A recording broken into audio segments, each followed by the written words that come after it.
SIR से किसी को इनकार नहीं है, ये इलेक्शन कमीशन ऑफ इंडिया का अधिकार है।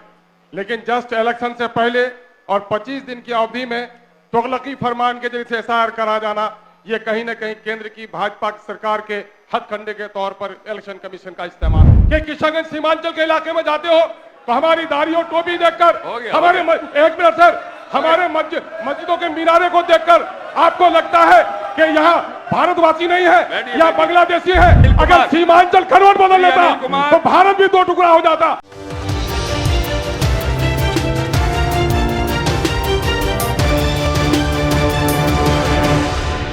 एआईएमआईएम विधायक बोले, दाढ़ी टोपी और मस्जिद देखकर सोचते हो हम बांग्लादेशी हैं।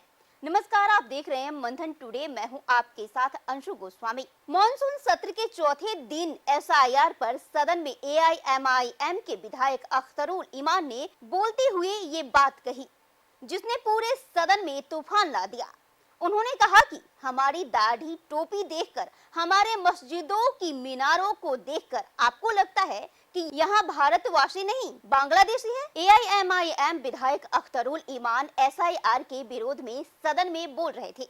इस दौरान उन्होंने डॉक्यूमेंट्स में आ रहे परेशानियों को लेकर सवाल उठाया। अख्तरुल ईमान ने कहा, हमारी दाढ़ी टोपी देखकर, हमारे मस्जिदों की मीनारों को देखकर आपको लगता है यहाँ भारतवासी नहीं बांग्लादेशी है। मैं बताना चाहता हूँ, जिस वक्त देश का बंटवारा हो रहा था, पाकिस्तान के दो टुकड़े हो रहे थे, अगर सीमांचल करवट बदल लेता तो भारत के भी दो टुकड़े हो जाते। वहीं माले विधायक महबूब आलम ने कहा, एसआईआर के माध्यम से चुनाव आयोग के जरिए केंद्र सरकार गरीब, पिछड़ा, दलित को वोट से वंचित करने की साजिश कर रही है। ये 780 पन्ने के एफिडेविट में न घुसपैठिए का नाम है न शब्द है। ये लोग घुसपैठिए का जिक्र कर मुस्लिमों को गाली दे रहे हैं। उन्होंने कहा, कल का सदन उप मुख्यमंत्री के अभद्र आचरण के कारण स्थगित हुआ। अध्यक्ष महोदय, इस गंभीर मुद्दे पर आपने सदन में लोगों को राय के इजहार का मौका दिया, मैं मुबारकबाद देता हूँ। एसआईआर से किसी को इनकार नहीं है, ये इलेक्शन कमीशन ऑफ इंडिया का अधिकार है। लेकिन जस्ट इलेक्शन से पहले और 25 दिन की अवधि में तुगलकी फरमान के जरिए से एसआईआर करा जाना, ये कहीं न कहीं केंद्र की भाजपा सरकार के हथकंडे के तौर पर इलेक्शन कमीशन का इस्तेमाल हो रहा है। आज बिहार में 14% लोगों के पास सर्टिफिकेट्स हैं, 2% लोगों के पास ही सिर्फ पासपोर्ट है, या 70% गरीबों के बच्चे, दलित, जो निर्धन हैं, एससी हैं, एसटी हैं, उनके पास कोई कागज नहीं है। और ये तुगलकी फरमान हमें प्रमाण पत्र दिखाने को कहता है।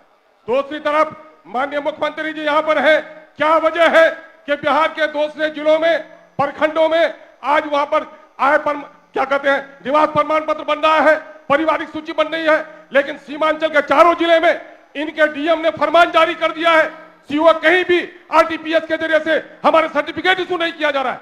मैं भाजपा के साथियों को कहना चाहता हूं कि किशनगंज सीमांचल के इलाके में जाते हो तो हमारी दाढ़ी और टोपी देखकर, हमारे एक मिनट सर, हमारे मस्जिदों के मीनारे को देखकर आपको लगता है कि यहाँ भारतवासी नहीं है या बांग्लादेशी है। मैं बताना चाहता हूँ कि जिस वक्त देश का बंटवारा हो रहा था, पाकिस्तान दो टुकड़ा हो गया था। अगर सीमांचल खरोट बदल लेता तो भारत भी दो टुकड़ा हो जाता।